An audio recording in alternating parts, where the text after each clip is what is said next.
हम प्रिंस अहाँ सबके प्रणाम करै छी। हमर मम्मी पूनम मिश्रा के यूट्यूब चैनल के सब्सक्राइब जरूर करू और घंटी के निशान के जरूर दबाओ। जय मिथिला, जय मैथिली।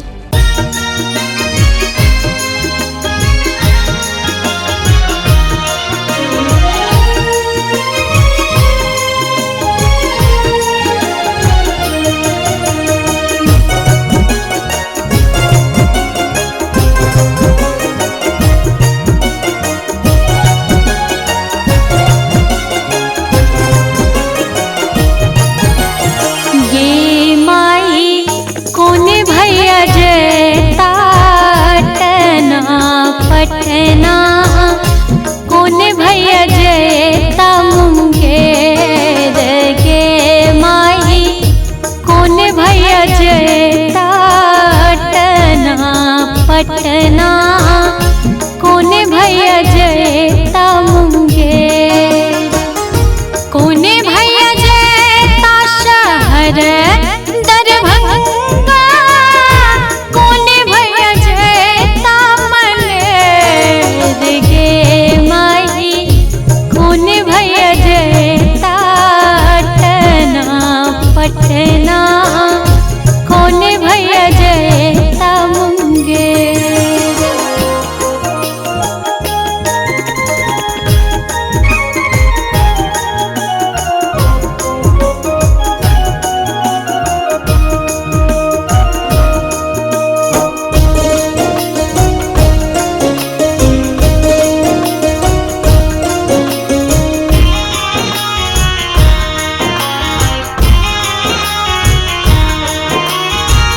बड़का भैया जयता अटना पटना, लाल भैया जयता मुंगेर गे माई, बड़का भैया जयता अटना पटना, लाल भैया जयता मुंगेर गे माई, छोटका भैया जयता शहर दरभंगा, सब भैया जयता मनेर गे माई, सब भैया जयता शहर दरभंगा, सब भैया जयता मनेर।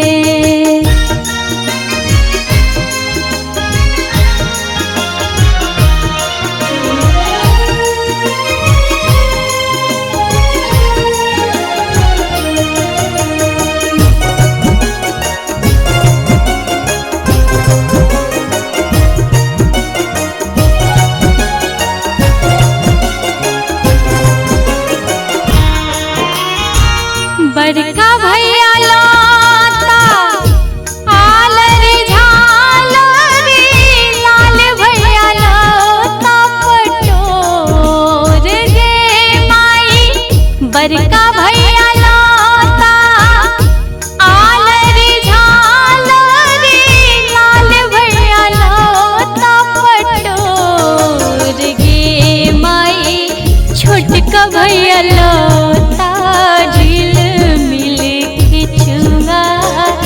सब भैया कामी सिंदूर गे माई, सब भैया लौटा झिल मिल के चुआ, सब भैया कामी सिंदूर।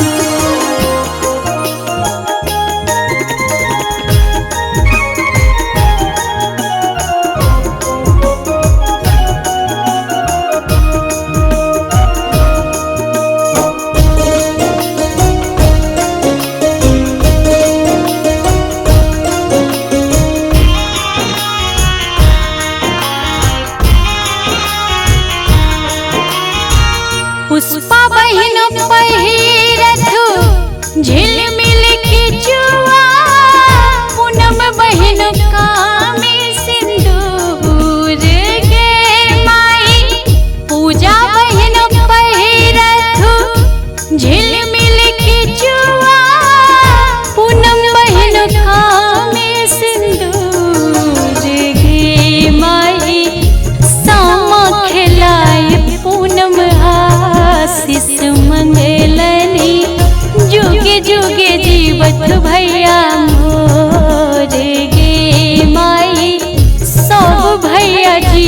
जीवथु सब बहिनों जीवथु भौजी सबके बहन अहिबा।